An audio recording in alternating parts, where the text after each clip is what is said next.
Vamos a esperar. Buenas tardes a todos. Muchas gracias por acompañarme esta tarde.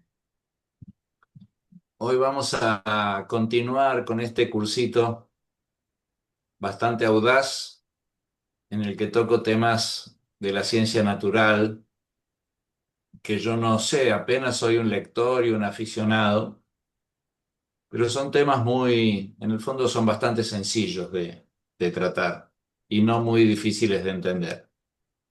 Quisiera empezar hoy con un texto que encontré el otro día leyendo las noticias del Papa León. este, el Papa León dio la bienvenida a estudiantes y científicos que participan en una escuela de verano internacional del Observatorio Astronómico Vaticano, dedicada al descubrimiento del universo con el telescopio espacial James Webb. Ustedes saben que en el espacio hay más de un telescopio. Y uno extraordinario, muy importante, es el telescopio espacial James Webb. Es uno de los últimos telescopios, si no el último.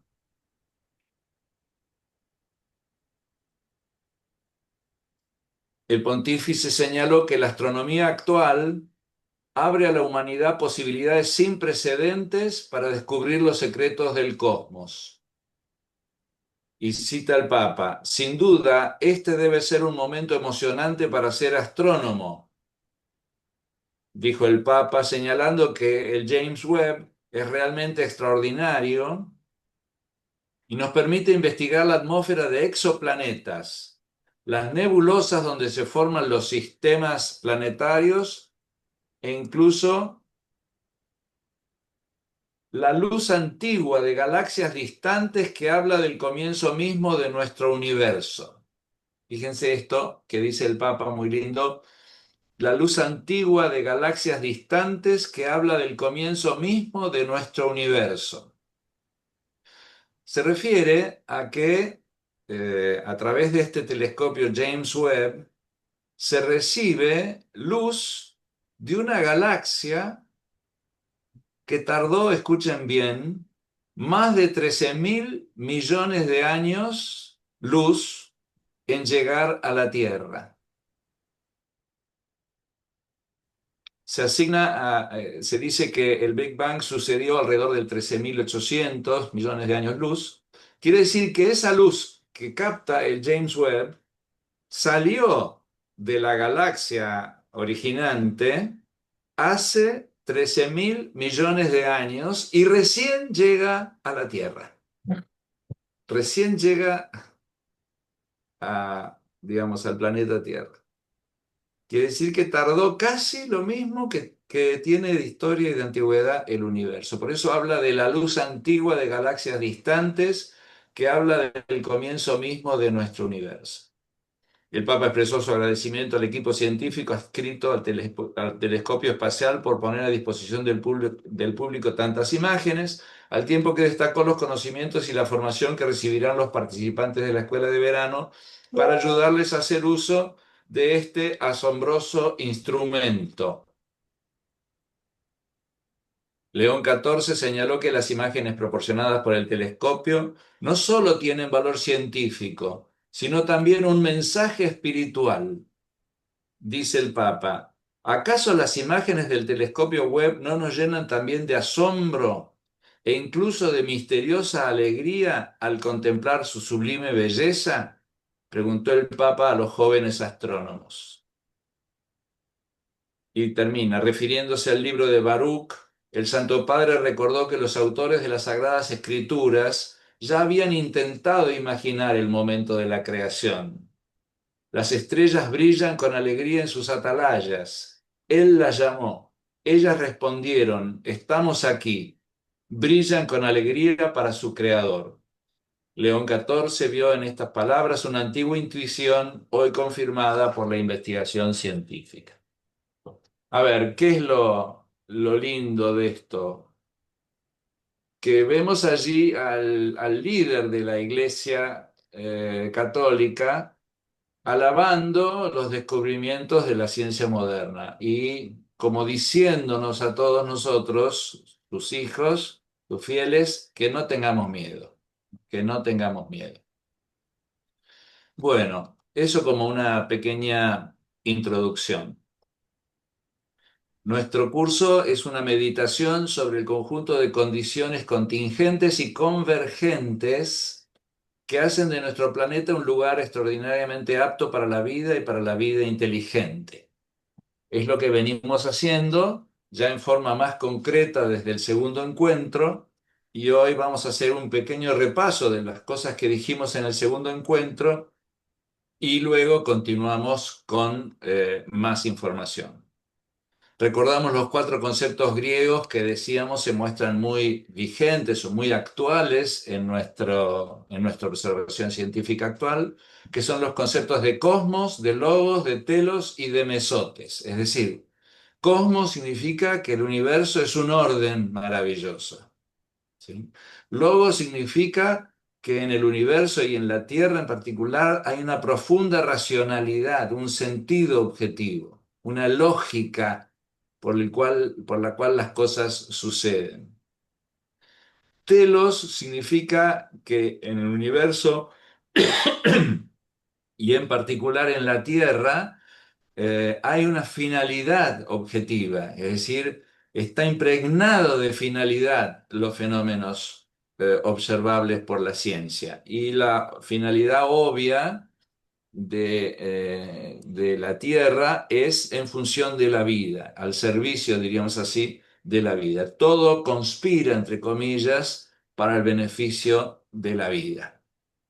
Y finalmente mesotes, decíamos, que significa medida, término medio, porque en todas las variables que vamos observando, temperatura, radiación, eh, distancia, etcétera, en todas vemos el punto medio. Es decir, que la Tierra tiene un punto medio que es apto para la vida y hemos dicho que la vida rechaza los extremos y está muy bien, muy cómoda dentro del punto medio. También decíamos que lo que la ciencia moderna observa es perfectamente compatible si es que no apunta directamente al concepto judeo-cristiano de creación, como lo sugería el Papa recién. Es decir, la idea de que el mundo y la Tierra en particular están previamente pensados sabiamente. Es decir, hay un diseño, ¿sí? Hay un diseño de un creador que ha querido el mundo y la tierra así como es al servicio de la vida. Vamos a resumir las principales condiciones de la tierra vistas en el encuentro pasado. Dijimos primero que la Tierra está a una distancia ideal de la estrella, del Sol, para tener agua líquida y para que las radiaciones solares no sean ni insuficientes ni excesivas. Es decir, que hay una distancia que es un punto medio ideal, eso que llamábamos la zona Goldilocks, es decir, la zona Ricitos de Oro. En segundo lugar, decíamos que la Tierra tiene una masa adecuada suficientemente grande como para tener una atmósfera densa, un núcleo interior activo y una órbita regular, y no tan grande como para ofrecer un blanco excesivo a los asteroides y otros cuerpos celestes. Es decir, que también en cuanto a la masa de la Tierra, se nota este mesotes, este punto medio. Tercer lugar, decimos que nuestra Tierra tiene una estructura gruesa de la atmósfera en capas que retiene el calor y protege de la radiación solar. Esto es muy importante. Hicimos una alabanza, diríamos así, de nuestra atmósfera. Dijimos también que la Tierra tiene suficiente presión atmosférica para conservar los gases necesarios para la vida en la atmósfera, especialmente en la troposfera, que es la zona más cercana a la Tierra donde están los seres vivos, y también para conservar el agua líquida en los océanos por efecto de la gravedad. Es decir, que si no fuera por la presión atmosférica, no se conservaría el agua líquida en los océanos. Dijimos también que en la atmósfera hay una cantidad justa de gases de efecto invernadero que protegen a la Tierra de las glaciaciones. También acá rige la ley del punto medio, del punto exacto. Porque punto medio quiere decir punto exacto. ¿sí? No es necesariamente un punto intermedio en cuanto a la medida física, sino que designa el punto exacto.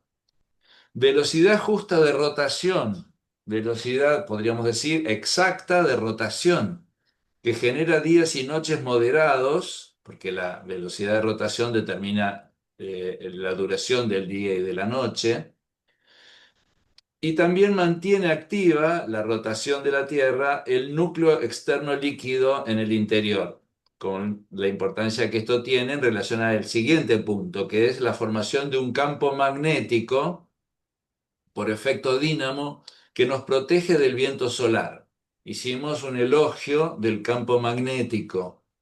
Por la acción convergente del movimiento de rotación y la presencia del núcleo interior líquido de hierro y níquel, se genera ese campo magnético que maravillosamente nos protege del viento solar. Hablamos también de la excentricidad moderada de la Tierra en su órbita alrededor del Sol, que permite la estabilidad térmica entre el afelio y el perihelio. Es decir, que la órbita de la Tierra no es demasiado distinta de una órbita perfectamente circular que mantendría a la Tierra a la misma distancia del Sol a lo largo de todo el año. Hablamos del papel de la llamada albedo, es decir, de las superficies reflectivas del sistema digamos, que reflejan el exceso de calor y permiten una moderación de la temperatura. Las nubes, el hielo, los océanos, los polos actúan, digamos, producen esta reflexión de la luz que permite entonces mantener temperaturas moderadas y no demasiado cálidas.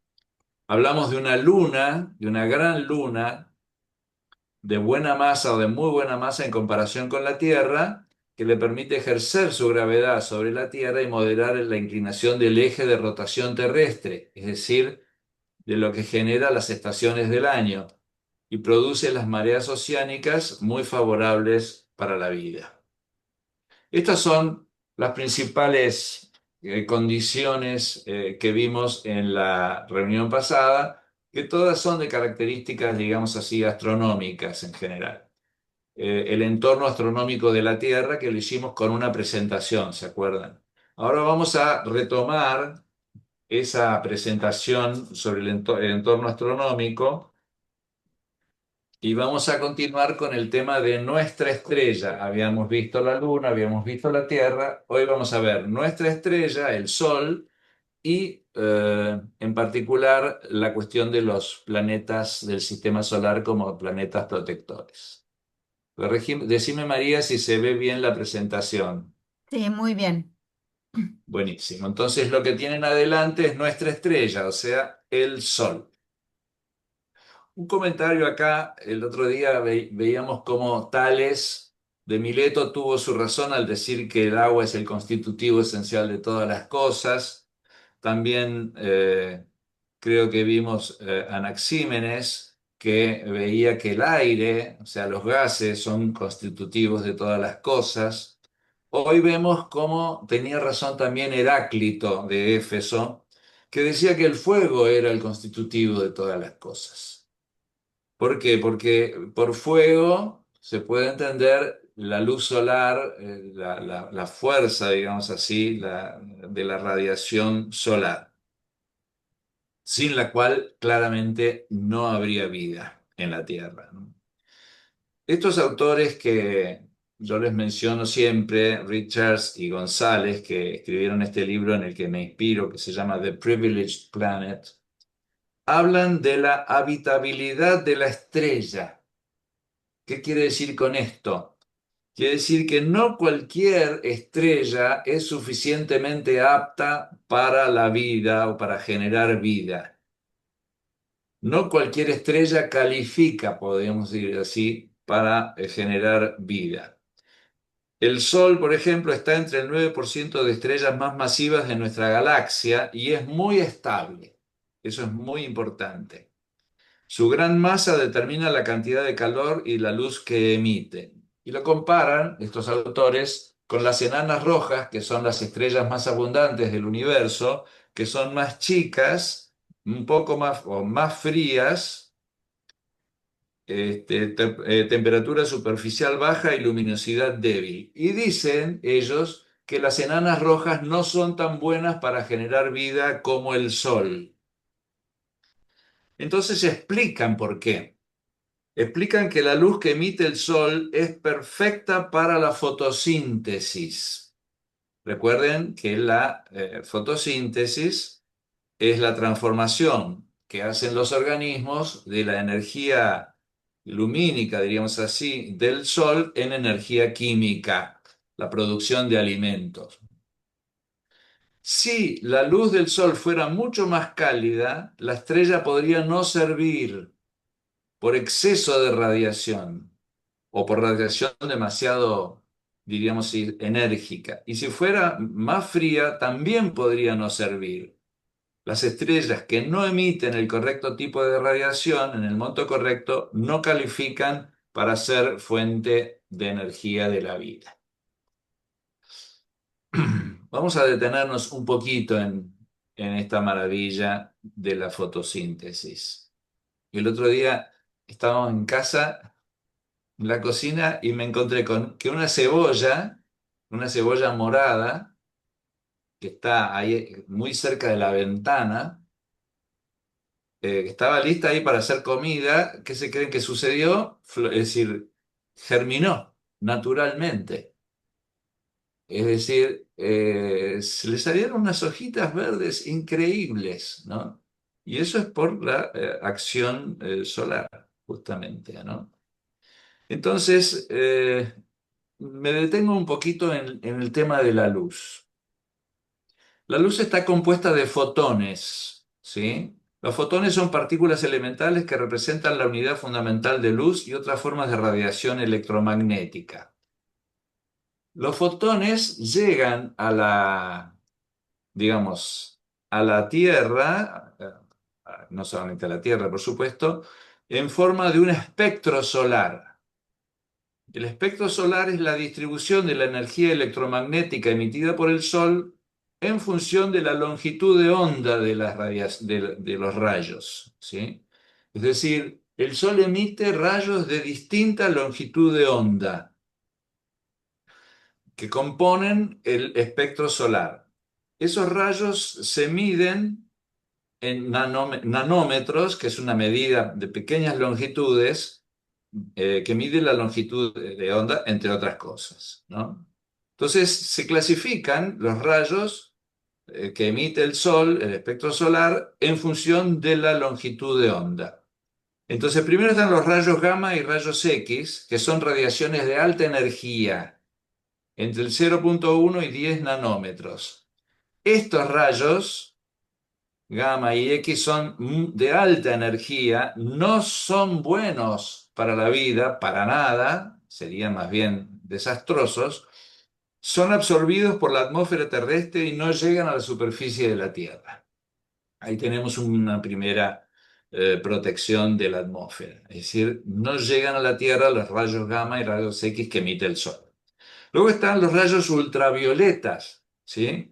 Ultravioleta significa que están más allá del violeta, que es digamos, los rayos de menor longitud de onda, de mayor frecuencia, que son visibles, los rayos violetas, diríamos. Los rayos ultravioletas son de menor longitud de onda, perdón, entre 10 y 400 nanómetros, y como ustedes bien saben, porque es públicamente conocido, la radiación ultravioleta no es buena para los seres vivientes, salvo en pequeñas dosis, y es parcialmente absorbida por la atmósfera, es decir, por la capa de ozono.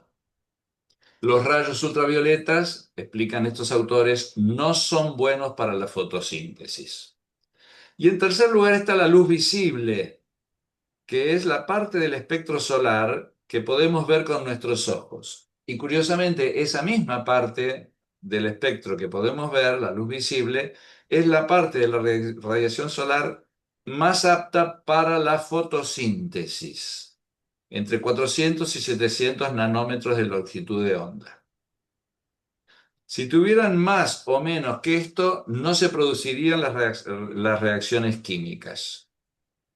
Si fuera la excesiva energía destruye las moléculas vivientes, digamos, para la vida, necesarias para la vida. Y con demasiado poca energía no generan las reacciones químicas. Hay estrellas, por ejemplo, que emiten más luz en el rango ultravioleta, otras que emiten más luz en el rango del infrarrojo. Y esto no es bueno para la fotosíntesis.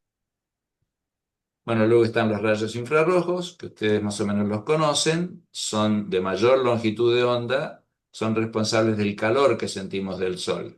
¿Sí? Y finalmente las ondas de radio que se utilizan en comunicación son las de mayor longitud de onda. Lo cierto es que dentro de ese espectro solar, digamos, la radiación de los 7 colores, digamos así, del arco iris, que son de la luz visible, son los más aptos para la fotosíntesis. Y pongo acá al arco iris como una curiosidad, digamos así, ¿no?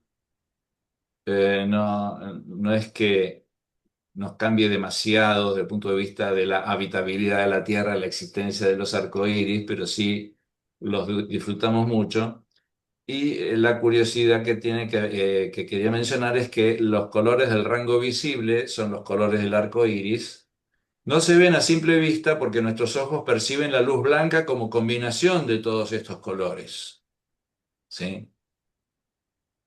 La luz blanca es una mezcla de todas las longitudes de onda del espectro visible. Cuando la luz blanca pasa a través de un prisma o se refracta en una gota de agua, como pasa en el arco iris, se separa en sus componentes individuales, permitiendo que veamos los diferentes colores del espectro. Esto ocurre porque la luz viaja a velocidades ligeramente diferentes cuando refracta a través del prisma o a través de las gotas de agua, dependiendo de su longitud de onda. Porque cada color es una longitud de onda diferente, ¿verdad? Entonces, al refractarse en las gotas de agua grandes, productos de la lluvia, que están cayendo, generan justamente el arco iris, ¿no? Esto con respecto a la luz solar y la importancia que tiene para nuestra vida, ¿sí? Veremos más adelante que la estrella, nuestra estrella, además, provee por fusión nuclear una serie de elementos químicos que son los que constituyen, los que son elementales para la vida. No todos, algunos vienen de otros orígenes. Nuestros autores dicen que el monto que tiene de metales el Sol es un monto rico, pero no excesivo, y esto es necesario para un sistema habitable. Si el Sol fuera más rico en metales, más rayos ultravioletas alcanzarían la superficie de la Tierra, y esto no sería bueno para la vida.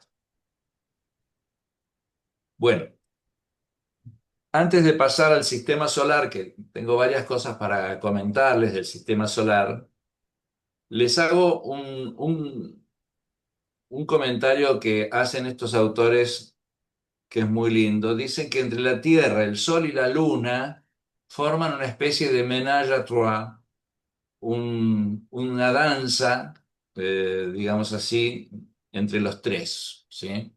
Y hace referencia a los eclipses de Sol, a los eclipses totales de Sol, que justamente consisten en que la Luna tapa totalmente al Sol. Y dice que estos eclipses que son perfectos, es decir, que la luna tapa exactamente al sol, ni más ni menos, por una coincidencia visual entre los dos tamaños, es decir, desde la Tierra vemos al sol y a la luna del mismo tamaño, como si fueran iguales de tamaño, que no lo son, por supuesto. Y esta coincidencia en el tamaño, digamos, aparente del Sol y de la Luna en la atmósfera hace que los eclipses del Sol sean perfectos, ¿no? Y hacen un elogio de los eclipses de Sol diciendo que además ayudaron para una cantidad de descubrimientos astronómicos muy, muy importantes. De hecho, el libro empieza con este elogio de los eclipses de sol.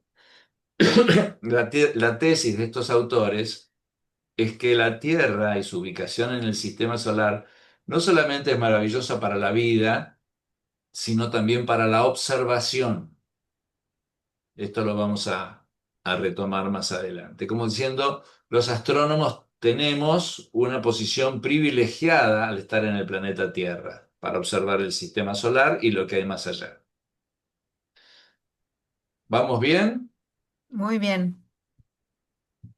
¿Voy muy rápido, María, o No, tranquila? no, te seguimos Ok, bien. ok, perfecto. Gracias.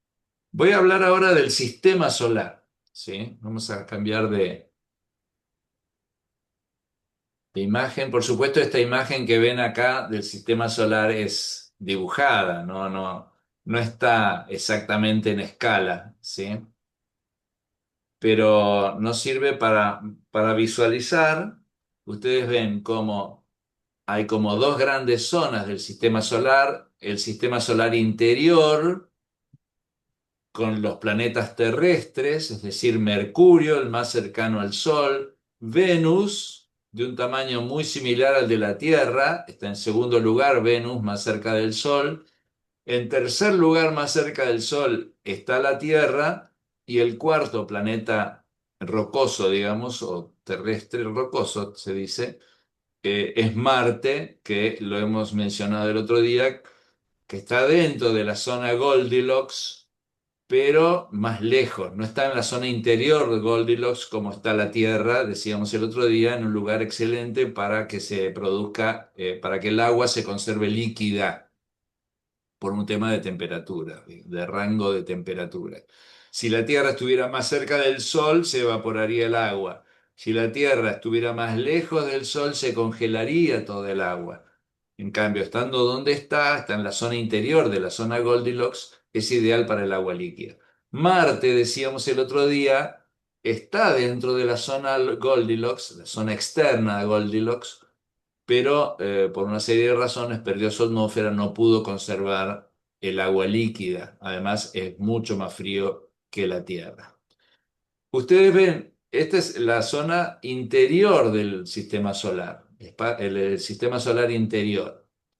Después está el sistema solar exterior, ¿sí? Con los planetas gaseosos. No son planetas rocosos, sino gaseosos. Júpiter, el más grande de todos, Saturno, Urano y Neptuno, ¿sí? Entre el sistema interior y el sistema exterior veremos que hay un cinturón de asteroides que es muy importante también y veremos por qué, ¿sí? Pero tengan visualizada la imagen con el sistema interior y el sistema exterior para escuchar lo que les quiero presentar ahora. Uno podría pensar que este sistema, así configurado, con planetas rocosos interiores y planetas gaseosos exteriores, es una norma aplicable a todos los sistemas solares. Resulta que no es para nada así. Es un error pensar que necesariamente todos los sistemas solares están configurados como el nuestro. La gravedad, que es la ley que rige la conformación de los cuerpos celestes, como veremos mejor en en el último encuentro, permite una enorme libertad, tanto que es una especie de aleatoriedad en la naturaleza, formas y tamaños de las órbitas de los planetas en los diferentes sistemas solares. ¿Qué quiere decir esto? Cada nuevo sistema extrasolar que descubrimos, y les comenté, creo que en la primera reunión o en la segunda, que está muy activa la búsqueda y la investigación de sistemas solares o extras, ¿cómo se llaman? Eh, Exoplanetas en sistemas solares distintos del nuestro, digamos así, ¿no? Extrasolares. Resulta que cada nuevo sistema que descubren, en la búsqueda esta de exoplanetas, confirma lo mucho que varían entre sí los distintos sistemas. Son bastante únicos cada uno de ellos. Tanto que en otros sistemas hay planetas gaseosos como Júpiter orbitando muy cerca del Sol. Y esto es nefasto para la vida, absolutamente nefasto para la vida, ¿no? Hay planetas terrestres externos, aunque esto les cuesta bastante subsistir, pero los hay también. Es, diríamos así, parte de la contingencia que estudiamos y en la que ponemos mucho énfasis, el hecho de que haya en nuestro sistema planetas terrestres interiores y planetas gaseosos exteriores. Que los gaseosos orbiten más afuera y más lejos, y además que las órbitas sean bastante regulares. Porque eso es otra cosa. No necesariamente las órbitas son regulares. Tienden a cierta regularidad, pero puede haber grandes anomalías en las órbitas, lo cual genera en otros sistemas grandes colisiones.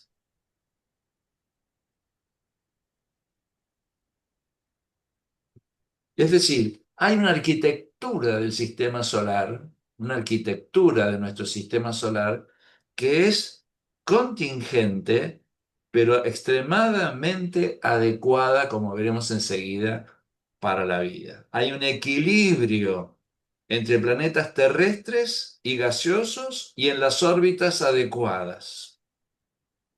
Esto es extremadamente positivo para la vida. ¿Por qué?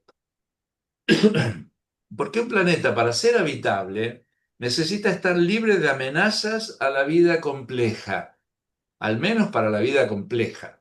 Si es la vida de los unicelulares, de los microorganismos, es mucho más resistente a los accidentes cósmicos, diríamos así, ¿no? Cuanto más grande es un organismo, en cierto sentido es más vulnerable. Es bastante paradójico.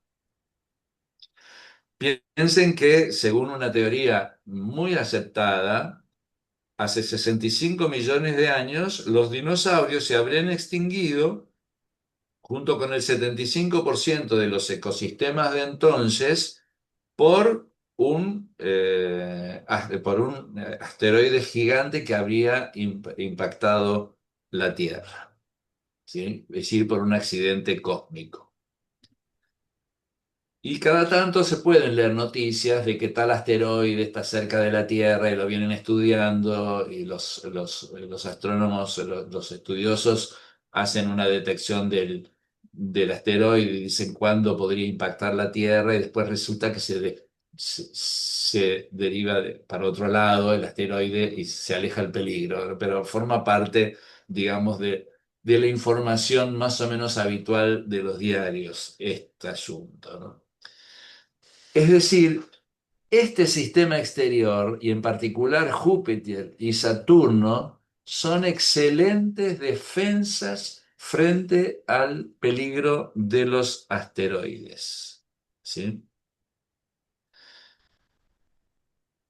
Entre ellos y los planetas rocosos y la Tierra está este cinturón de asteroides. Ustedes ahora lo ven muy bien ubicado el cinturón de asteroides, ¿sí? Orbita, dicen que están entre 1 millón y 2 millones de asteroides en ese cinturón. Orbitan regularmente alrededor del Sol entre Marte y Júpiter. Este orbitar no es casual, depende de una serie de factores, ahora voy a mencionar, y es muy positivo para la vida, ¿sí? Son objetos rocosos y metálicos que orbitan alrededor del Sol. Tampoco es necesario que exista en un sistema solar X este cinturón de asteroides. Es una curiosidad de nuestro sistema. Y resulta que en el pasado estos asteroides fueron muy positivos. Según una teoría muy aceptada, Muchos de estos asteroides que ahora están muy ordenaditos en el cinturón, chocaron con la Tierra hace, por supuesto, miles de millones de años y trajeron agua a la Tierra. Trajeron la gran mayoría, la gran cantidad de agua a la Tierra, por supuesto. En los asteroides está en forma de hielo, pero al llegar a la Tierra, a raíz del calor que la Tierra tiene, se hizo líquida en su gran mayoría y generó los océanos. También se piensa que una parte de la gran cantidad de agua que tiene la Tierra, que es importantísimo, emergió del interior de la Tierra por volcanes que además de emitir, digamos así, a la atmósfera otros gases, emitieron grandes cantidades de vapor. Pero esta explicación sería insuficiente para explicar la gran cantidad de agua que hay en la superficie terrestre y que ocupa el 70% de la superficie terrestre, los océanos. Entonces, estos asteroides en su momento fueron muy positivos para nosotros, pero ahora no. Y ahora, maravillosamente, los planetas protectores, como se llaman, nos ayudan con este tema. Desempeñan un papel crucial en la protección del sistema solar interior. ¿Qué hacen estos planetas protectores? Primero hacen la deflexión que se llama, que es un desvío de asteroides y cometas. Es decir, a raíz de su enorme masa, Júpiter y Saturno tienen suficiente gravedad para deflectar, desviar o capturar asteroides y cometas que podrían estar en la trayectoria de colisión con la Tierra u otros planetas del sistema solar interior. Es decir, los desvían, ejerciendo la gravedad. En segundo lugar, los desvían y también los atraen por gravedad. Segundo lugar, estabilizan las órbitas de los planetas del sistema interior, entre otros, la estabilidad de nuestra órbita. Por el ejercicio fuerte de gravedad que cumplen justamente estos dos planetas, ayudan a estabilizar las órbitas de los planetas del sistema solar interior, evitando que se produzcan colisiones o que se pierdan en el espacio. Es decir, nos ayudan a tener este equilibrio que hemos llamado estabilidad orbital. La estabilidad orbital de la Tierra que dijimos que tiene una excentricidad moderada, es decir, que el perihelio y el afelio están bastante cerca uno del otro, es decir, que no hay mucha irregularidad en la órbita de la Tierra alrededor del Sol, sino que es bastante regular. Esto se debe, entre otras cosas, a la acción benéfica de los planetas protectores. En tercer lugar, también estos planetas protectores nos protegen contra la radiación cósmica. Júpiter y Saturno tienen campos magnéticos poderosos que protegen el sistema solar interior de la radiación cósmica y las partículas cargadas que provienen del espacio exterior. Es decir, también ellos tienen campos magnéticos y ese campo magnético nos protege. Es como si fuera un gran paraguas que tiene el sistema solar interior en estos planetas grandes, gaseosos, exteriores. Por otro lado, si estos planetas orbitaran más cerca del Sol que la Tierra, la destruirían. La destruirían. Y esto es muy importante, ¿no? Porque acá dicen, a giant planet will scatter any terrestrial planet in the Goldilocks zone as it passes by. Es decir, estos planetas no podrían estar más cerca del Sol porque serían destructivos para la Tierra. En otras palabras, las alabanzas, porque este es un curso de alabanza, las alabanzas también tenemos que elevarlas a Júpiter y Saturno, ¿no? No como si fueran dioses, sino como si fueran criaturas benéficas. Lo último que me toca explicar de la parte astronómica, digamos así, que es el primer gran tema, es salir un poquito del sistema solar a nuestra galaxia, la Vía Láctea. es un sistema enorme, inmenso de estrellas que orbitan alrededor de un centro, ¿sí? En forma de espiral, ¿sí? Es una especie de gran, inmensa espiral la Vía Láctea, ¿sí? ¿Qué ubicación tiene el Sol y sus planetas en la Vía Láctea? Acá se ubica. Este es el centro de la Vía Láctea y aquí está nuestro sistema. Los astrónomos hablan de una ubicación suburbana. Ahora, uno puede decir, qué lástima que no nos tocó el centro, ¿sí? Qué pena que no nos tocó el centro. Y el centro de la galaxia es como el centro de Buenos Aires, mejor salir rajando, ¿sí? Es, no es bueno para la vida el centro de la galaxia. ¿Por qué? Porque en el centro de la galaxia hay un agujero negro, ¿sí? Un gran agujero negro y hay una radiación muy, muy intensa, ¿sí? Conclusión, esta ubicación es muy buena para la vida. ¿Sí? Me siento como un vendedor ambulante que voy vendiendo todas las ventajas del sistema. Tampoco sería bueno que estuviera muy afuera, esto no lo explican mucho, pero bueno, no sería muy bueno que estuviera muy afuera. Parece que es buenísimo estar donde estamos. Parece que en el centro de la galaxia hay bastante, entre comillas, caos, es decir, que no es un lugar muy hospitalario. En cambio, la ubicación que tenemos en la galaxia es bien hospitalaria.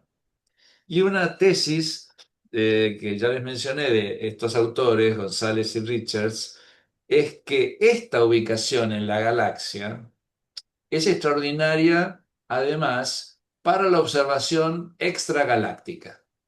Es decir, que el hecho de estar relativamente cerca del exterior de la galaxia nos permite contemplar otras galaxias, ¿verdad? Contemplar otras galaxias. Y estos autores dicen que la coincidencia entre las condiciones de habitabilidad de nuestro planeta Tierra y su sistema y las condiciones de observación convergen de una manera tan extraordinaria que para ellos no se puede explicar si no es a través de un diseño inteligente. Ellos son más audaces que yo en el sentido de afirmar que la tesis del diseño inteligente es una tesis perfectamente científica.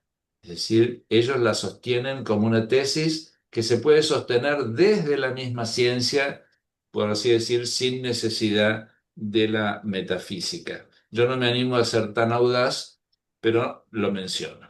De hecho, el libro de ellos se llama The Privileged Planet y después dice en un subtítulo How Our Place in the Cosmos is Designed for Discovery. Es decir, cómo nuestro lugar en el cosmos ha sido diseñado para el descubrimiento. Ha sido diseñado para el descubrimiento. Y toda la última parte del libro está destinada a justamente fundamentar esta tesis de que esto es una especie de demostración de que hay un diseño inteligente. Muy bien, con esto dejaría de lado la presentación, así como la están viendo ahora, y me voy a ir a otro tema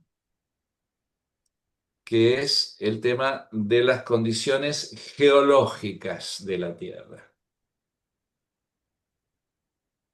Es decir, voy a incursionar un poco en la geología.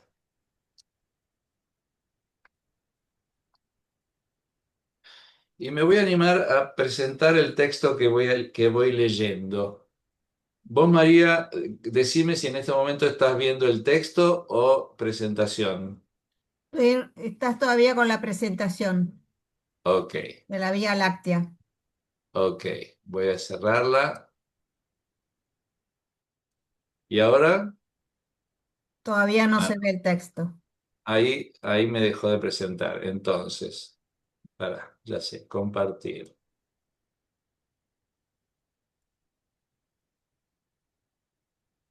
Ahora Ahora sí, se presenta el texto. sí. Buenísimo. Entonces, este mismo texto que yo voy a ir leyendo y comentando, el que lo quiere seguir con la lectura lo puede hacer también. Es un método que a veces utilizo de presentar el mismo texto que yo utilizo para explicar. Son apuntes míos todos, ¿no? Entonces, lo que vamos a ver ahora son las condiciones geológicas de la Tierra, ¿sí? Y lo primero y obvio es que la Tierra es un planeta rocoso y no gaseoso, ¿sí? Decimos que cumple un papel fundamental en la vida la geología terrestre. El hecho de ser un planeta geológicamente vivo, ¿verdad? Geológicamente vivo, con un núcleo líquido y sólido de hierro y níquel, fuente de calor y movimiento geológico. Esto que acabo de decir lo voy a profundizar, no se preocupen si no lo entienden mucho. Es decir, el interior de la Tierra no es un interior cualquiera.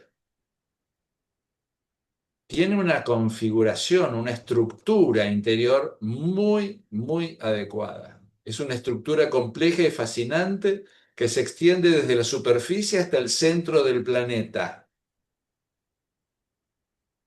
Bueno, la distancia entre la superficie y el centro de la Tierra es de aproximadamente 6.371 kilómetros. Esto varía obviamente de los puntos de los cuales se tome, si desde el nivel del mar o no. Es un promedio, 6.371 kilómetros. Y hay distintas capas que componen el interior de la Tierra. A ver si puedo mostrarles esta imagen que tengo acá.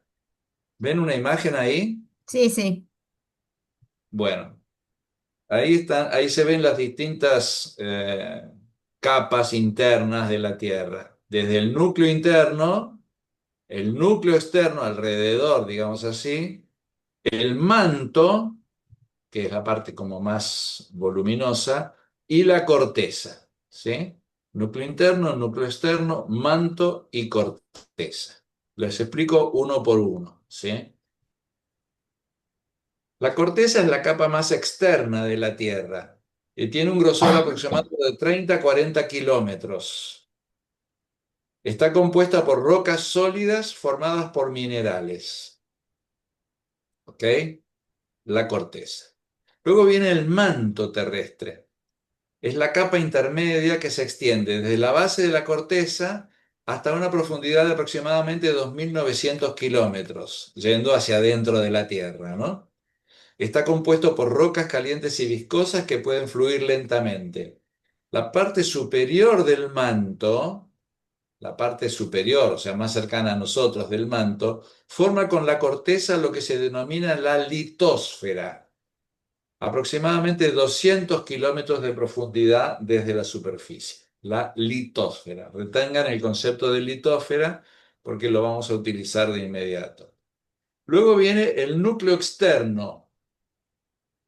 El núcleo externo es una capa líquida que rodea el núcleo interno con un grosor de aproximadamente 2.250 kilómetros.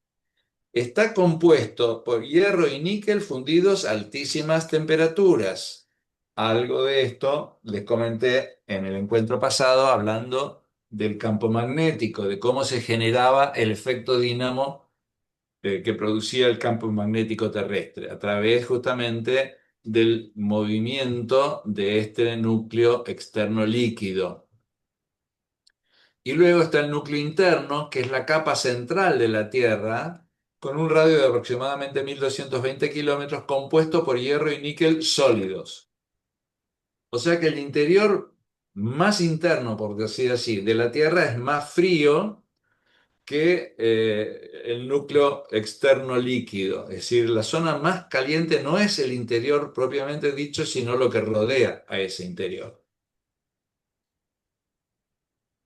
Entonces tenemos allí la estructura de la Tierra. Repito, viendo desde dentro hacia afuera. El núcleo interno sólido, el núcleo externo líquido, los dos compuestos de hierro El otro día veíamos la importancia de que ese interior sea de hierro,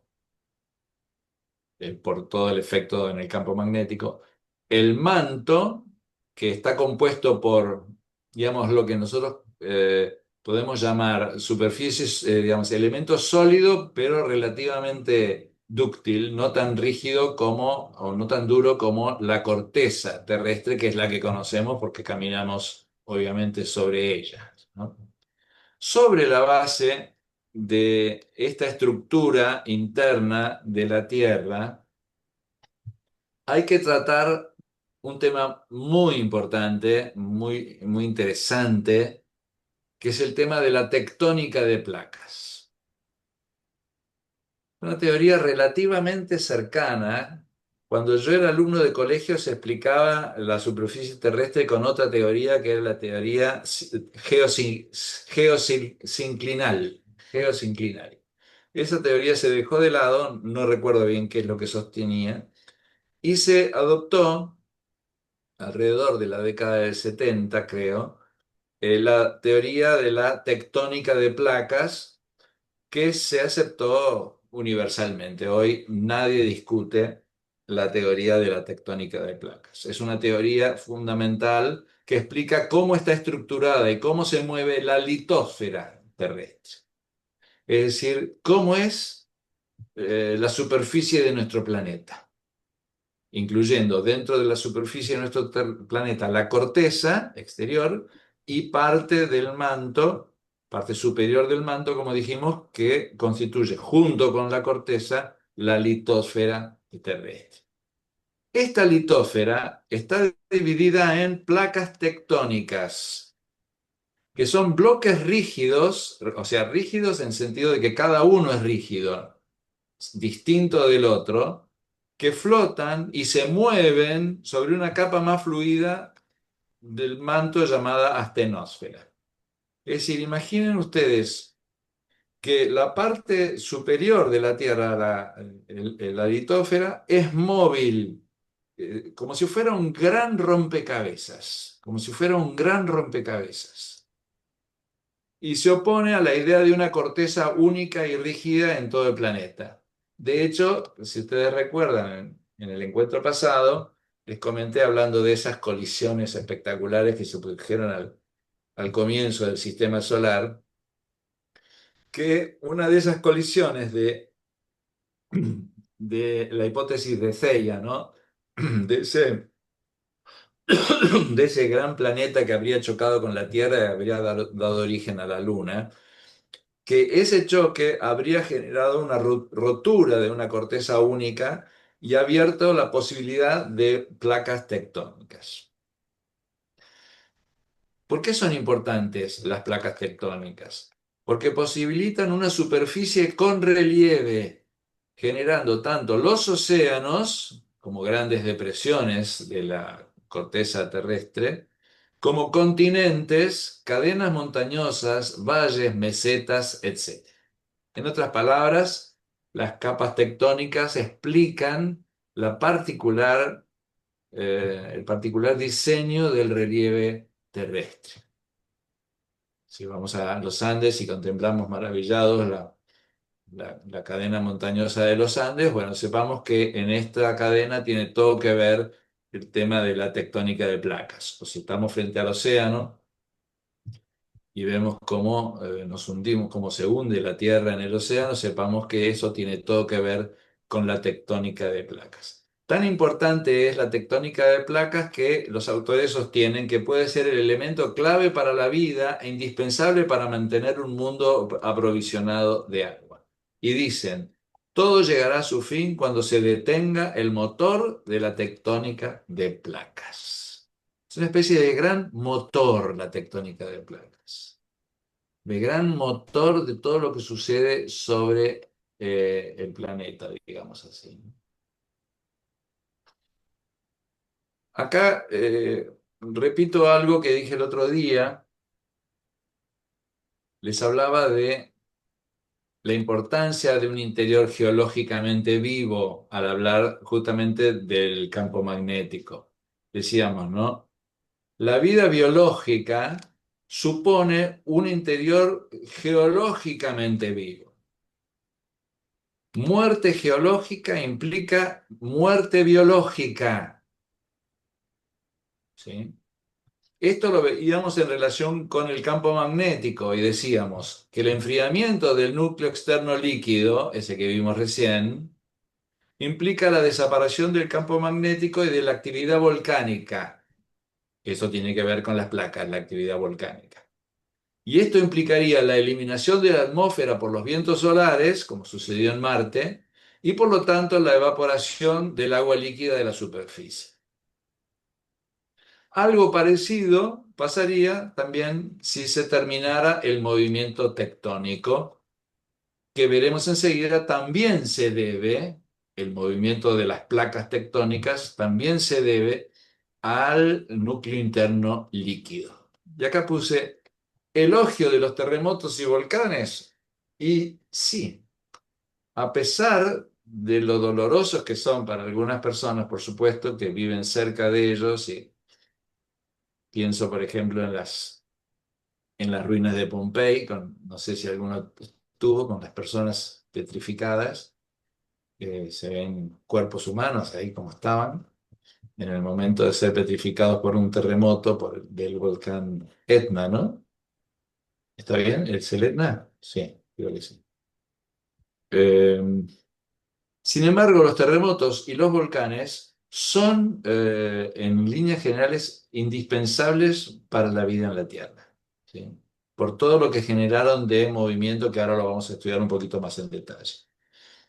Hemos explicado que el núcleo externo líquido juega un papel importante en la dinámica interna de la Tierra, incluyendo la convección del manto, ahora voy a explicar qué es eso, y la formación y movimiento de las placas tectónicas. Es decir, las placas tectónicas se mueven gracias al calor que viene del centro de la Tierra.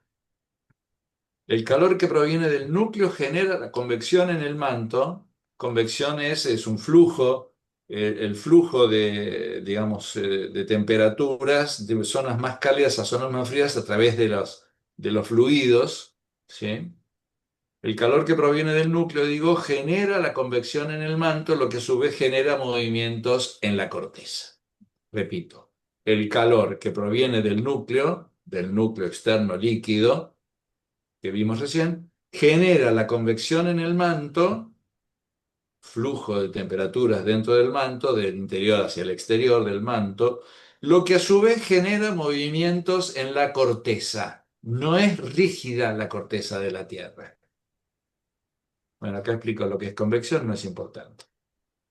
¿Cuál es la historia de este proceso? La historia es la siguiente. Hace 200 millones de años había un supercontinente llamado Pangea que se formó a partir de la unión de varios continentes más pequeños. Es decir, antes había otros continentes, ¿sí? Quiere decir que ya era móvil, ¿sí? Pero hace 200 millones de años existía, o se habían unido todos estos en un supercontinente llamado Pangea,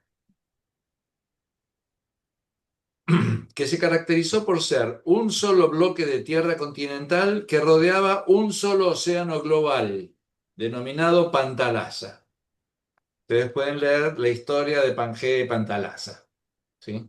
Es decir, no es un cuento de niños, sino que es la historia de la corteza terrestre o de la litosfera terrestre, para ser más exactos, cómo se produjo la división de Pangea para generar lo que hoy son nuestros continentes. Pangea se subdividió como un puzzle, es decir, como ¿cómo se llaman? Rompecabezas, en diferentes placas que se mueven, chocan entre sí y se subducen una bajo la otra. La subducción es un proceso por el cual una capa se mete debajo de la otra, ¿sí? Entonces puede producir la emergencia de una cadena montañosa, por ejemplo. Hay 7 placas tectónicas principales y varias placas menores. Uno es la placa del Pacífico, otra es la placa de Norteamérica, otra es la placa de Eurasia, otra es la placa de África, otra es la placa de Antártida, otra es la placa indo-australiana y otra es la placa de Sudamérica. Esas son las 7 placas principales, más importantes. ¿Sí? Y después están otras menores, ¿sí? Como la placa de Nazca, que es una que le trae bastante problemas a Chile, a nuestro vecino país Chile, la placa de Cocos, la placa de Juan de Fuca, entre otras. Estas placas menores pueden estar en movimiento relativo con respecto a las placas principales. Se mueven. Ahí tienen, no sé si lo ven. ¿Lo ven el mapa? Lo voy a agrandar un poco, a ver si Sí, puedo. lo vemos. Ok. Bueno, ahí tienen la placa norteamericana en el norte. ¿Sí? La placa del Pacífico, que cubre gran parte del Océano Pacífico, la placa sudamericana, la placa africana. ¿Vieron la forma de África y la forma de Sudamérica cómo encajan? Sí, Porque antes eran un solo planeta Pangea, de un solo continente Pangea. La placa australiana y la placa antártica. ¿Sí? Y las más chicas, ¿no? Placa filipina, placa india, placa árabe, placa de Nazca, placa de Cocos, en fin. Estas se mueven tantos centímetros por año, por ejemplo, qué sé yo, 5 centímetros por año, una cosa así. Por supuesto que un año en tiempos cósmicos es nada, ¿sí? Pero se van moviendo. El otro día leíamos, por ejemplo, que a la altura de África, de África noreste, se está produciendo un movimiento que puede llegar a generar un gran océano, o un nuevo gran océano, por supuesto, dentro de millones de años. Pero bueno, este rompecabezas es muy importante para la vida, así como lo ven.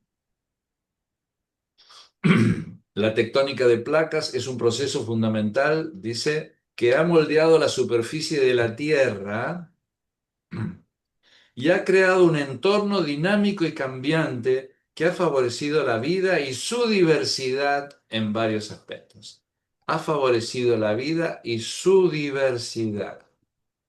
Es muy importante la diversidad de la vida, porque la diversidad de la vida hace a la existencia misma de la vida. ¿Sí? Sin diversidad, la vida no hubiera prosperado, porque forma sistemas, ecologías, ¿no? Sistemas ecológicos.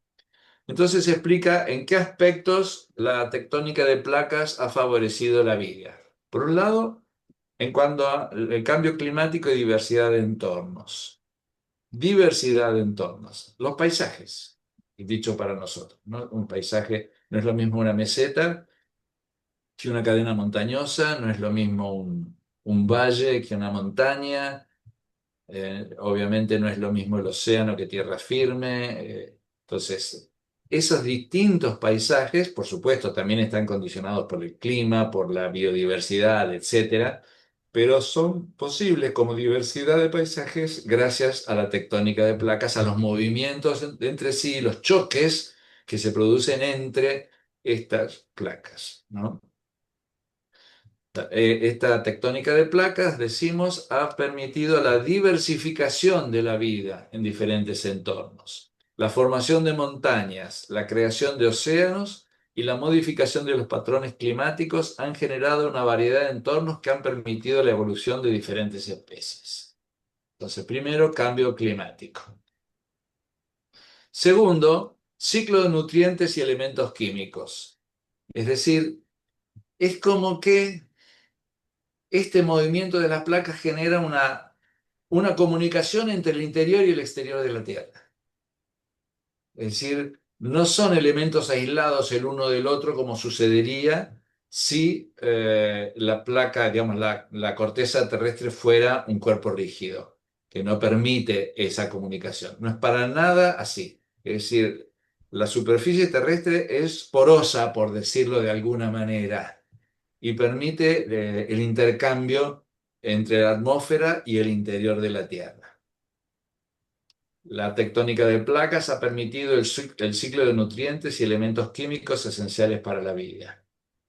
La subducción de placas oceánicas, la subducción de placas oceánicas y la formación de volcanes han liberado nutrientes y elementos químicos que han sido incorporados en la biosfera, lo que ha permitido el crecimiento y la diversificación de la vida. Es decir, la actividad geológica repone los minerales y los nutrientes del suelo, ¿sí? Los volcanes expulsan gases, incluyendo vapor de agua. Acuérdense que los volcanes son consecuencia justamente de la tectónica de placas. Tercer lugar, regulación del clima, perdón, y la química oceánica. La tectónica de placas, dice, ha influido en la regulación del clima y la química oceánica, lo que ha permitido la estabilidad y la diversificación de la vida. La formación de montañas y la creación de océanos han influido en los patrones climáticos y la química oceánica, lo que ha permitido la evolución de diferentes especies. Y finalmente menciona una cuarta consecuencia de la tectónica de placas, que es la generación de energía y recursos que han sido utilizados por la vida, no solamente por el hombre. Uno podría decir que solamente el hombre utiliza los recursos, no es así. Los animales también y las plantas también utilizan recursos. La formación de volcanes y la creación de yacimientos minerales, consecuencia del movimiento de las placas, han proporcionado energía y recursos que han sido incorporados a la biosfera. La actividad volcánica permitió la formación de gases en la atmósfera. Es decir, resulta que esta tectónica que la vemos tan lenta nosotros desde nuestros tiempos, desde nuestras escalas temporales, es absolutamente vital y, insisto en esto, es contingente, es decir, no es necesario que un planeta tenga tectónica de placas, ¿sí? Otros planetas pueden no tenerlas, ¿sí?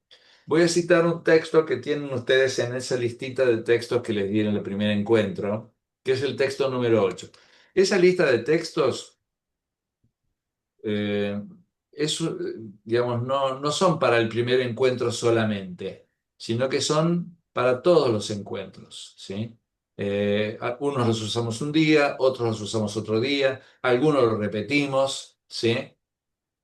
Hoy voy a leer este texto que es un texto de Richards y González, que es el texto número 8 de la hojita que les di, de las hojitas que les di.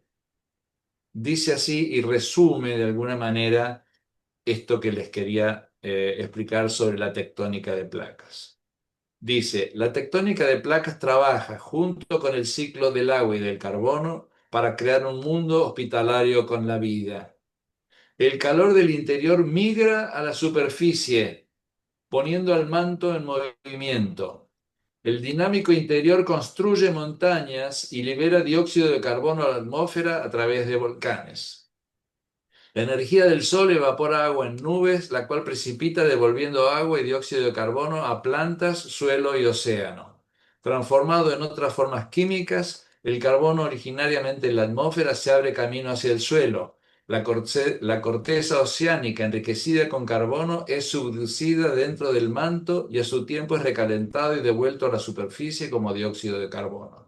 El proceso completo conserva los nutrientes, el agua y la tierra disponibles para la vida y regula la temperatura global en escalas de millones de años. Bueno, me pareció, no es que lo entienda todo yo esto, lo que dice, pero da una idea de cómo todo esto forma justamente un sistema, ¿no? Un sistema maravilloso. Acá menciono el weathering. El weathering es muy, en castellano lo llaman intemperismo, ¿sí? La palabra weathering me gusta más. Se refiere al proceso de descomposición y desintegración de las rocas y minerales en la superficie terrestre debido a la exposición a factores ambientales como la lluvia, el viento, la temperatura y la humedad. Vieron cómo el agua va desgranando una piedra y termina produciendo arena, por ejemplo, ¿no? A través de los miles de años, ¿sí? Bueno, esto es weathering, ¿sí? Este proceso puede ser físico, se llama disgregación, ese ejemplo que puse del agua y las piedras, químico, descomposición, o biológico, cuando intervienen organismos vivos, y puede llevar a la formación de suelos, sedimentos y cambios en el paisaje. Es decir, hay una acción de los elementos del clima sobre los elementos terrestres que genera movimiento también, que es positivo para la vida desgranando elementos que los animales y las plantas utilizan, ¿no? Bueno, acá hay algunos ejemplos de Weber, lo voy a pasar. Y voy a terminar el encuentro de hoy, después voy a leer de nuevo el Salmo, pero mencionándoles la hipótesis de Gaia. Me pareció interesante la hipótesis de Gaia. Gaia es la misma palabra de Gea, la Tierra, ¿no? La hipótesis de Gaia es una teoría científica que propone que la Tierra es un sistema vivo, como un gran organismo que se autorregula y mantiene las condiciones necesarias para la vida. ¿Sí? Origen de la hipótesis. Esta hipótesis fue propuesta por un científico llamado James Lovelock en la década de 1970. Lovelock argumentó que la Tierra es un sistema complejo que se comporta como un organismo vivo. A ver, como si la Tierra fuera un gran animal, podríamos decir así. Esa es la idea, ¿sí? Con procesos que interactúan y se regulan mutuamente para mantener las condiciones necesarias para la vida. Principios básicos de la hipótesis de Gaia es, uno, la autorregulación. Es decir, la Tierra tiene capacidad de autorregularse y mantener las condiciones necesarias para la vida. Segundo, interconexión. Los procesos terrestres están interconectados y se influyen mutuamente. Todo está conectado con todo en este sistema contingente que es la Tierra. Todo está conectado con todo. ¿Eh? Eso que decía Anaxágoras, panta en passing, todo está en todo de alguna manera, ¿no? Todo está interconectado. Y en tercer lugar, homeostasis, es decir, la Tierra tiende a mantener un equilibrio, ese punto medio del que hablamos, en sus procesos y condiciones. Tiende a mantener un equilibrio. Pone algunos ejemplos de autorregulación. La regulación del clima. La Tierra tiene mecanismos para regular la temperatura y el clima, como la absorción de dióxido de carbono por los océanos y la fotosíntesis, es obvio. El ciclo del agua es otro ejemplo de autorregulación, donde el agua se evapora, se condensa y se precipita, manteniendo un equilibrio en el planeta. Tercero, regulación de los gases atmosféricos. La Tierra tiene mecanismos para regular la composición de la atmósfera, como la composición de gases por los océanos y la fotosíntesis. Bueno, ahora nosotros no vamos a adherir a la hipótesis de Gaia en el sentido de decir que es un gran animal la Tierra, porque eso arruinaría el ser particular de cada uno de los vivientes, porque si son nada más que una parte, un momento de la totalidad de la Tierra, dejan de ser entes en sí mismos y a nosotros eso no nos gusta, no nos convence. Como buenos discípulos del maestro Comar, que hablaba de los entes particulares. Nosotros, digamos, desde una perspectiva, llamémoslo así, realista cristiana, lo que podemos decir de esto es muy simple, que es que la Tierra y su entorno constituyen un orden natural. Si es un orden natural, tenemos que respetarlo, tenemos que respetarlo. Y aquí voy a hacer muy breves alusiones a la cuestión ecológica. La cuestión ecológica es abusada desde un punto de vista ideológico y juntada con otros temas como la ideología de género y otras cosas que no tienen ninguna conexión con ella y se hace, digamos así, demasiada ideología alrededor de la cuestión ecológica. Pero más allá de la cuestión ideológica y de los abusos ideológicos, es una realidad que el problema ecológico existe porque el hombre es el único ser, digamos, justamente por ser racional y por no estar atado a un único ecosistema y por tener todo el poder y la potencialidad que tiene también la capacidad de alterar ese orden natural. ¿Sí? Tiene la capacidad de alterar el orden natural, cosa que los demás animales no tienen. Es decir, ningún otro ser viviente puede alterar el orden natural. Solamente el hombre puede. Es un poder que es consecuencia del poder positivo que tiene, pero es como si fuera la parte negativa de su poder. Entonces acá lo que voy a recordar es la lección de Comar sobre el realismo práctico, ¿no? Hacer lo que la realidad pide, ¿no? Hacer lo que la realidad pide. Respetar la esencia de las cosas, ¿sí? Respetar la esencia de las cosas y hacer lo que esta esencia pide, ¿sí? Él ponía un ejemplo que me parece aplicable, que es el ejemplo de una estatuilla de madera antigua, ¿sí? Un señor le llega a sus manos una estatuilla valiosísima de la dinastía Qing, qué sé yo, China, de hace cientos de años.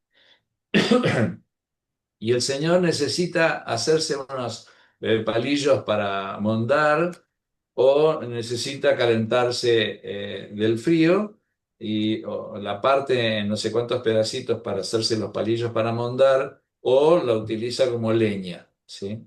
Claramente no está respetando la esencia de la estatuilla, ¿sí? Entonces, llevando la analogía a la tierra y al orden natural que la tierra constituye, ¿sí? Debemos respetarlo, debemos utilizarlo porque está a nuestro servicio, en el buen sentido de la palabra, pero como administradores sabios y prudentes, ¿sí?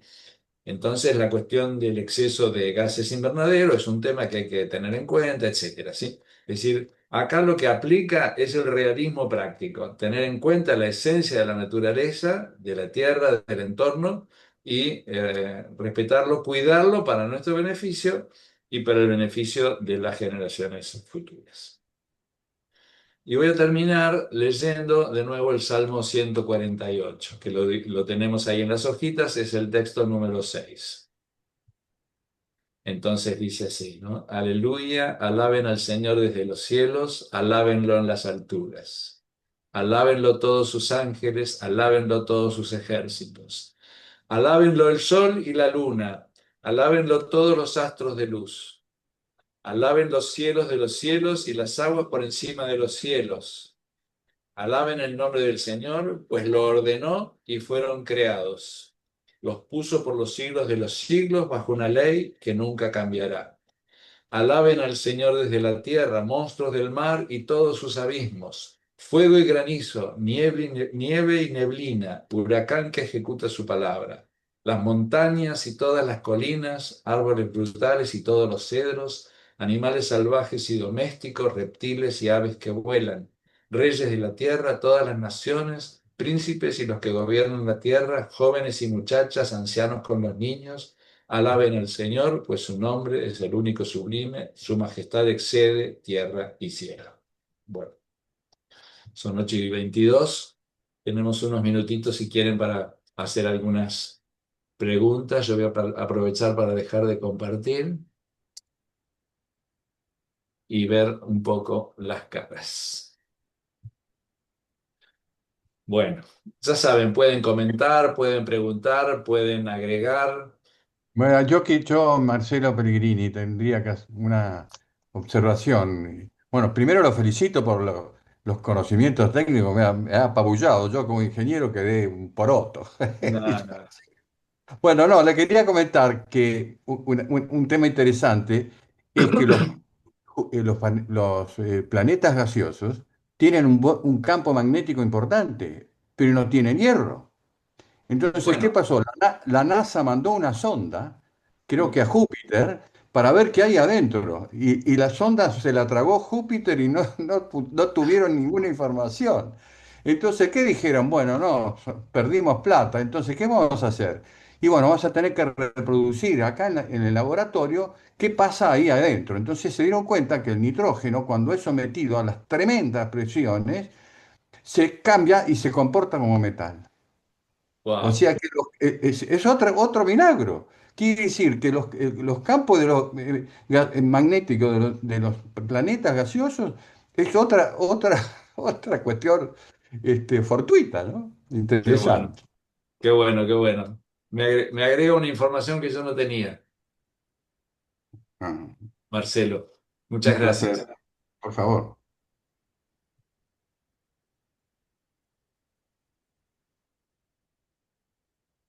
Bueno, no es indispensable que participen o que pregunten, pero si alguien quiere agregar algo más, con mucho gusto.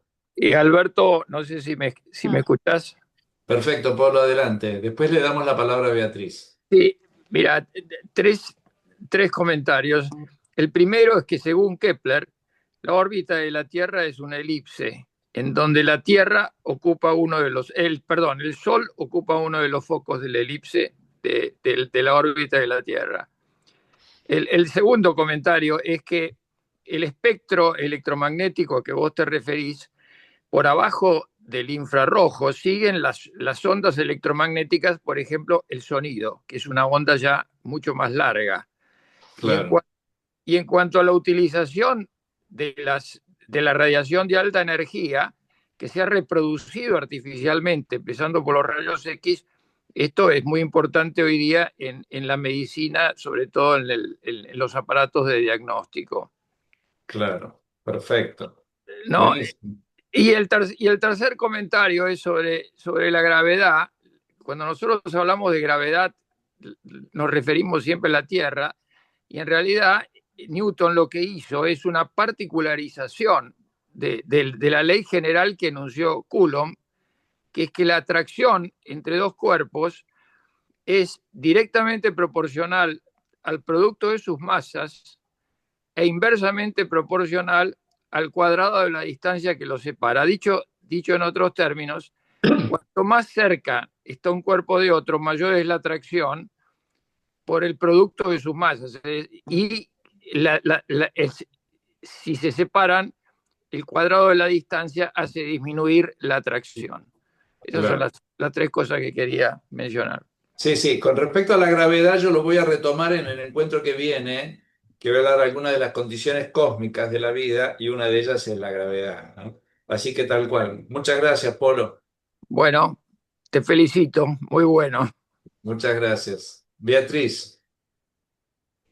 ¿Qué tal? Buenas noches. No, bueno, agradecer nuevamente, pues es espectacular todo esto. Y lo mío era simplemente si me podían facilitar la grabación, porque terminé un curso que era un poquito más tarde, entonces no pude ingresar a horario. No sé si se Sí, podrá. sí, vamos a tener la grabación Los de... primeros 25 minutos perdí, pero Sí, bueno, sí, de hoy, lamentablemente. sí, Ah. Beatriz, vas a poder acceder a la grabación de todas las clases. Ah, bueno, no, Exactamente, perfecto. Muchísimas gracias. Mm. exactamente. Jorge. Sí, tomando la especialidad, profesor, de usted, me hacía eco en mí, no sé por qué, si además de los conceptos griegos que ya nombró, también el gran concepto como arjé y episteme estaría otra vez reflotando en todo en este modo de acceder a ver la realidad. Y la última, que me hacía eco, sí, con el aporte de aquel comunicado de Heidegger que da en un texto Gelassenheit, el pensar contemplativo sereno, que lo contrapone al pensar calculador. ¿Sería que la astronomía está mucho más cerca del pensar contemplativo? Nada más. Bien. La primera, ¿cuál era? Perdón, repítame la Y primera. además de los conceptos griegos Ah, que sí, ya nos sí. nombró, Arge, habría que arge, agregar arge y episteme. episteme. Sí. Primero le voy a contestar lo de Heidegger. En mi opinión, Heidegger tiene una visión demasiado negativa de la ciencia, especialmente de la ciencia natural, como muy ligada a la técnica y a la dominación. Pensamiento calculador, razón, digamos, razón instrumental. Eh, Creo que hay una visión distinta de la ciencia que justamente ha sido sostenida por autores católicos que rescatan de la ciencia el componente contemplativo. Entonces, estoy de acuerdo con que la ciencia, en particular la astronomía, aunque no solo la astronomía, tiene mucho de Gelassenheit. Es decir, eh, el componente contemplativo es fundamental. El otro día leíamos a Pierre Termier este otro científico, que ahora no me viene el nombre, de Broglie, que insistían mucho en este carácter contemplativo de la ciencia. Yo creo que si no existiera este carácter contemplativo, la ciencia teórica estaría en grave crisis, y la ciencia natural especialmente, ¿no? Pasión por saber, por descubrir, por gozar de esa maravilla, ¿no? Eso se ve en los grandes científicos y en los no tan grandes también. No todo es práctica, no todo es aplicación, no todo es ciencia aplicada. Esto es clarísimo. Así que eso con respecto al primer punto. Y el segundo punto era Arge y episteme. Argé de alguna manera lo estoy retomando, porque al hablar de Heráclito, de Tales, ellos decían que ese elemento, cada uno subrayaba un elemento distinto, era el arjé, ¿sí? Era el primer principio, ¿no? Así que de alguna manera estamos en la misma línea del arjé. Ahora, con respecto a episteme, hay un problema, que es el requisitorio que hacía Aristóteles para hablar de episteme, que es que tenía que tener como objeto un ente necesario y no contingente, vamos a decirlo así. De hecho, para él el mundo supralunar era un mundo necesario y eterno, y por lo tanto especialmente objeto de arjé. Porque el arjé necesita, perdón, de episteme, porque el episteme necesita que el objeto sea, digamos así, universal y necesario. La ciencia para Aristóteles no es sino de lo universal y necesario. Y resulta que en este curso vengo subrayando el carácter particular y contingente de todas estas condiciones del planeta Tierra. Por eso creo que fue en la primera clase hice referencia a que teníamos que repasar un poco ese concepto tan exigente, por decir así, de ciencia cuando se trata de la ciencia natural, porque se trata de factores contingentes, aunque regulares y estables. Se trata de descubrir lo necesario en lo contingente, no tanto de descubrir lo necesario absoluto, que sería Dios y que excede a la ciencia natural, ¿no? Esa es la reflexión que me surge hacer, ¿no? Muchas gracias. A usted. Bueno, son 8:31. Nos podemos despedir si nadie quiere hacer ningún comentario más y nos vamos a descansar, ¿eh? Muchas gracias, Alberto. Bueno, hasta luego.